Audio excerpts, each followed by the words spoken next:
روز شما بخیر بینندگان ارجمند. این برنامه خبری و تحلیلی اخبار آزادی است که شما را در 15 دقیقه نزدیک با خبرهای تاجیکستان و جهان آشنا می‌کند.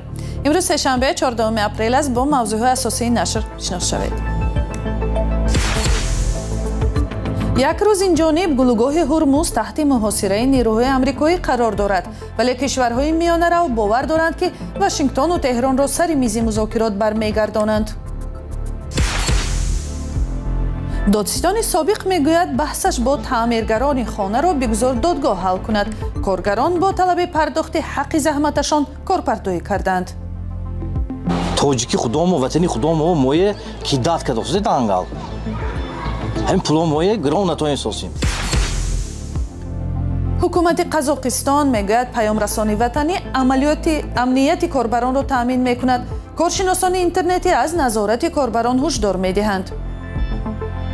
فاندهای نفقه، شرکت‌های بیمه، تشکیلات مبلغ‌گذاری خرد، لامبردها و حتی نقطه‌های عوض پول از این نظارت دولت بیرون مانده و در آنجا بسیار عملها انجام می‌شوند. یک دادستان در روسیه از دادگاه خواسته است که گروه 24 یک سازمان مخالف دولت تاجیکستان تشکیلات افراطگرا و فعالیتش ممنوع اعلان شود. بنا به گزارش نشریه کامرسانت، دادستان ولایت ایوانوو در درخواست رسمی گفته است این گروه در گذشته ضد حکومت تاجیکستان فعالیت می‌برد، ولی بعد آغاز عملیات نظامی در اوکراین به ضد حکومت روسیه فعالیت می‌کند. نشریه قضیه یک از رهبران این گروه رحمتجان محمدجان را دلیل آورده است که هنگام سفر پرزیدنت تاجیکستان امامعلی رحمان به مسکو در نزد کرمل اعتراض کرده بود. هرچند که محمدجان به تاجیکستان استرداد و در سال 2021 یعنی یک سال پیش از شروع جنگ اوکراین به 20 سال زندان محکوم شد، دادستان روز گروه را با مخالفت به جنگ اوکراین متهم کرده است. دادستان ایوانوو ادعا دارد که گویا گروه 24 با سازمان‌های اوکراینی همکاری می‌کند و از آنها پول زیادی گرفته است. گروه 24 که هنوز به این خبر واکنش نشان نداده است، در گذشته هر گونه ادعا درباره افراطگرایی را رد کرده است. سازمان مذکور که اعضای آن در کشورهای اروپا پناه برده‌اند، پیوسته سیاست‌های حکومت تاجیکستان را تنقید و هنگام سفرهای مقامات کشور به آن کشورها تظاهرات برپا کردند. گروه 24 از جانب صاحبکار ناراضی عمرعلی قواتوف تأسیس یافته بود و خود او سال 2015 در استانبول کشته شده است. در پی مذاکرات ناکام هیات‌های ایالات متحده آمریکا و ایران در اسلام آباد پاکستان اینک یک روز است که گلوگاه هرمز تحت محاصره نیروهای آمریکایی قرار دارد. نشریه اکسیوس نوشته است که کشورهای میانه رو یعنی پاکستان، مصر و ترکیه امید دارند که واشنگتن و تهران اختلافاتشان را پشت سر کرده سر میز مذاکرات برمیگردند. تا آن زمان کارشناسان جنگ کشتی‌های نفتکش را به یاد می‌آورند که سالهای 80 عصر گذشته به وقوع پیوسته بود. طاهر سفر گزارش می‌دهد. کشتی نفتکش در آتش و تهدید موشک‌های ایران و مینه‌ها. جنگی کشتی‌های نفتکش در سالهای 1980 برای ملاحانی که آن روزها را دیدند بحران کنونی در گلوگاه هرمز خاطره‌های تلخ را زنده می‌کند. در این جنگ نو بیماری روانی ما دوباره خروج کرد. ملاحانی که در سالهای 80 آنجا بودند روزهای سختی را می‌گذرانند. اریل سیورسن در اوج جنگ ایران و عراق در سالهای 1980-88 وقتی هر دو به انشاءات نفتی و کشتی‌ها حمله می‌کردند، کشتی‌ها را با چراغ‌های خاموش از گلوگاه هرمز می‌گذراند. در کتاب خود از احساس عاجزی هنگام دیدن حمله به کشتی‌های دیگر نوشته است: ما موشک‌ها را می‌دیدیم و صدای آنها را هنگام ارتباط رادیویی می‌شنیدیم. کاپیتانشان بسیار ناامید بود. در بحران امسال و پس از مذاکرات بی‌نتیجه با ایران، نظامیان آمریکا گفتند مانع حرکت تمام کشتی‌های خواهند شد که به بندرهای ایران می‌روند یا از آنجا برمیگردند. با وجود سازش آتش بس، ایران تنها به بعضی از کشتی‌های دوست اجازه عبور از گلوگاه هرمز را داده، حرکت تقریباً تمام کشتی‌های دیگر را قطع کرده است. از بس که 20% نفت و گاز مایع جهان از این گلوگاه می‌گذرد، این کار باعث بالا رفتن قیمت نفت و گاز در بازارهای جهانی شد. امریکا میگوید با هدف تامین بازارها به کشتی‌ها از بندرهای غیر ایرانی اجازه عبور می‌دهد و مینه‌ها را نابود می‌کند. مینه‌هایی که باعث نگرانی جدی مدیران شرکت‌های کشتیرانی از جمله اولاف میکلبوست گشتند.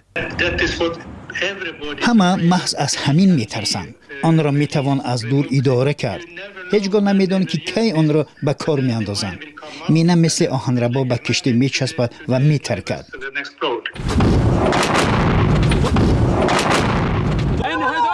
در آغاز درگیری‌های امسال حداقل 22 کشتی از جانب ایران هدف قرار گرفتند پس از حمله‌های آمریکا و اسرائیل به ایران.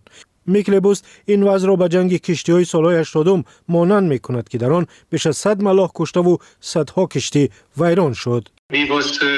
ما از رادار قریب استفاده نمی کردیم. تنها گاه آن را فعال می کردیم چون آن می توانست به ساحل پیام دهد و جای ما را فاش کند. دونالد ترامپ میگوید کشتی‌هایی که برای عبور امن به ایران $2 میلیون باج می‌دهند بازداشت می‌شوند. سازمان بین المللی کشتیرانی و میکلبوست این گونه باج را غیر قانونی می‌نامند.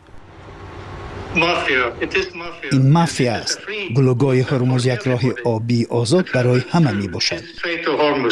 حتی اگر حرکت کشتی‌ها از سر گرفته شود شاید هفته‌ها لازم آید تا کشتی‌های درمانده در خلیج فارس راهشان را ادامه دهند. من فکر می کنم آنجا باید چیزی مثل چراغات راهنما باشد چون حالا کشتی ها خیلی زیادند و گلوگاه هرمز خیلی تنگ است. بنا به گزارش نشریه کشتیرانی لوید لیست عین زمان حدود 800 کشتی در خلیج فارس درمانده‌اند. در ولایت سوغد میان کاردهنده و کارگران ماجرای برخاسته است. کاردهنده دادستان سابق شهر بستان و کارگران گروهی 15 نفری تعمیرگران می باشند. کارگران عبدالغفور نیازبدلوف را برای پرداخت نکردن حق کارشان گناهکار می کنند. در نوبت خود دادستان سابق بستان از بالای آنها به دادگاه عریضه داده است. اصل ماجرا چی است؟ از گزارش همکارم فرزان محمدی می بینیم. شهری رسیه گوید مایل است. توجیکی خودم و وطنی خودم و مویه کی داد که دوستی دانگال. هم پول مویه گرون نتوین سوسیم. تعمیر خانه یک دادستان سابق در شهر بوستان ولایت سوغد جنجال برانگیز شده بحث آن تا به دادگاه رفته است. کارگران دعوا دارند که خانه را حدود 4 ماه تعمیر و آرایش کردند اما مزدشان را پوره گرفته نتوانستند. به ادعای آنها سخن درباره 108,000 سامانی معادل بیش از $10,000 می رود. موه به حسابی که 45,000 سامان داد قسم که همونان به جنگ و جنجال. من شاهدان من اینجا هستم. من داشتی ثبتش هم های. ثبتش هم های که ما وی دکزات که میتونم. با چند پول دیگه دادن اشتر کو؟ 108,000 سامان. مالک خانه عبدالغفور نیازبدلوف کارمند پیشین دادستانی بوده است که زیاده از 40 سال در مقام‌های گوناگون از جمله دادستان شهر بوستان و معاون رئیس دادستان سوغد کار کرده است. حالا بازنشسته است. رادیو آزادی تلفنی با او تماس گرفت و نظرش را در مورد دعوای کارگران پرسید.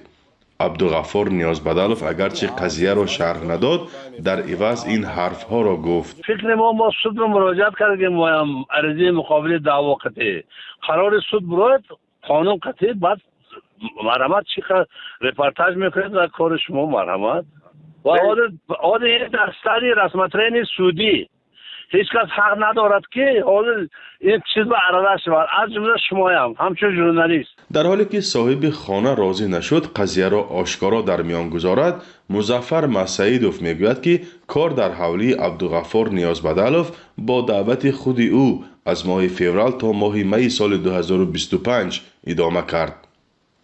گروه کاری از 15 نفر عبارت بوده است و افزود هرچند با خوراک نصف روزی تامین بودند پره پرداخت نشدن پول باعث به رد و بدل بین کارگران و در نهایت کارپرتایی آنها گشت. سببی کارپرتایی ما همین که پولیش که ترچکوی پره رشاد نکرد و ها تاثیر داجه من به گفت که بیا سود مراجعت کنیم میگه همون تونید خودتون گرید گفت. بعضی از اعضای عائله نیازبدالوف در گذشته در مقامات حفظ حقوق تاجیکستان کار کردند و برخی هنوز هم کار میکنند، از جمله 2 فرزندش. استاهای ناراضی میگویند محض همین حالت باعث به تهدید و کشالکاری در گرفتن مزد کارشان شده است. مقامات بالا من گنرالی پروکراتور سودی عالی و خواهش میکنیم که همین پروموی این سنجشی فوری دیده شود. بعضی از منصبداران حاضره و پیشین در تاجیکستان که معاششان خاکسارانه نامبر می شود، خانه و منزلی با حشمت دارند و برای ساختمان و آرایش آنها کارگران را اساساً از داخل و گاهی از خارج می آورند. به مشکل پیچیدن کار استاها در خانه یک دادستان سابق از موردهای کم شمار بوده است. حالا این بحث به دادگاه رفته است و هر دو جانب منتظر خلاصه دادرس هستند. فرزان محمدی، رادیو آزادی، شهر خوجند. آژانسی تنظیم و رشد بازار مالی قزاقستان به نهادهای مالی توصیه داده است که از پیام‌رسانی داخلی آیتو استفاده کنند. در این باره اول شده بلومبرگ با تکیه به منابع خود اطلاع داده است. آژانسی به شرح بیشتر این خبر را تصدیق نمود. چرا مقامات از این راه به تبلیغ پیام‌رسانی ملی پرداختند و در پس این روند چه خطرهای نهان است؟ گزارش نسته شیوریم در این باره را شهلای گلخوجه تقدیم می‌کند. тобистони соли 2025 ва баъд аз ҷаласаи ҳукумати қазоқистон нақшаеро эълон карданд ки тибқи он бояд дар бахши хадамоти давлатӣ дар ин кишвар паёмрасони миллӣ бо номи айту таъсис дода шавад. хабаргузории блумберг 7 апрел навишт ки оҷонсии танзими бозори молиявӣ ба ҳама ниҳодҳои молӣ тавсия додааст ки ба ин паёмрасон гузаранд. танзимгари молии қазоқистон аз ширкати бима ё суғурта ва баъзе ширкатҳои молиявӣ даъват мекунад ки дар доираи як маъракаи васеътар барои дур кардани корбарон аз паёмрасонҳои хориҷӣ бо муштариён тариқи паёмнависи миллӣ кор кунанд. оҷонси танзим ва рушди бозори молӣ дар номаи худ ба фармони моҳи январи маъмурияти президент истинод кардааст ки тибқи он танҳо экосистемаҳои бонкӣ аз ин пешниҳод озод мебошанд. ба дунболи блумберг тамоми расонаҳои хабарии қазоқистон дар ин бора гузориш доданд. баъд аз 2 рӯз оҷонси давлатӣ маҷбур шуд ки дар ин бора шарҳ диҳад. оҷонси нияти худро барои пайваст кардани бозингарони хусусӣ ба мессенҷери миллӣ тасдиқ карда исрор дорад ки ба фарқ аз паёмрасонҳои хориҷии осебпазир истифода аз айту бехатар хоҳад буд. интизор меравад ба ин барномаи санҷишӣ ё озмоишӣ аввалин шуда ташкилоти маблағгузории хурд ва ширкатҳои бима ҳамроҳ шаванд. оҷонсӣ ин масъаларо дар робита ба зарурати таҳкими амнияти иттилоотӣ аз ҷумла таъмини ҳифзи маълумоти шахсӣ дар пасманзари афзоиши фаъолияти қаллобӣ зимни пешниҳоди хидматрасониҳои молиявӣ баррасӣ мекунад. айту амниятеро таъмин менамояд ки мессенҷерҳои хориҷӣ ба корбарон фароҳам оварда наметавонанд. зеро махзани ин паёмрасон дар дохили қазоқистон аст ва тамоми маълумот маҳфуз мемонад. изҳорот дар бораи амнияти истисноии айту дар ҳоле садо медиҳад ки сарусадо атрофи ифшои маълумоти шахсии шаҳрвандони қазоқистон идома доранд. аз нигоҳи иқтисоддон Айдар Алибоев ҳеҷ кафолат нест ки дар низоми ин паёмрасон заъфе пайдо ва маълумоти арзишманд дар бораи бахши аъзами аҳолӣ дар интернет паҳн намешавад. аксари сокинон хоҳ ё нохоҳ бо ширкатҳои бима ва ташкилоти хурди қарзии ҳамкорӣ доранд. муштариёни бонкҳо кайҳо бо зери назорат ҳастанд. ҳама ба ҳисоб гирифта шуданд. аммо муассисаҳои ғайрибонкӣ ба мисли фондҳои нафақа, ширкатҳои бима, ташкилоти маблағгузории хурд, ломбардҳо ва ҳатто нуқтаҳои ивази пул аз ин назорати давлат берун мондаву дар он ҷо бисёр амалҳо анҷом мешаванд.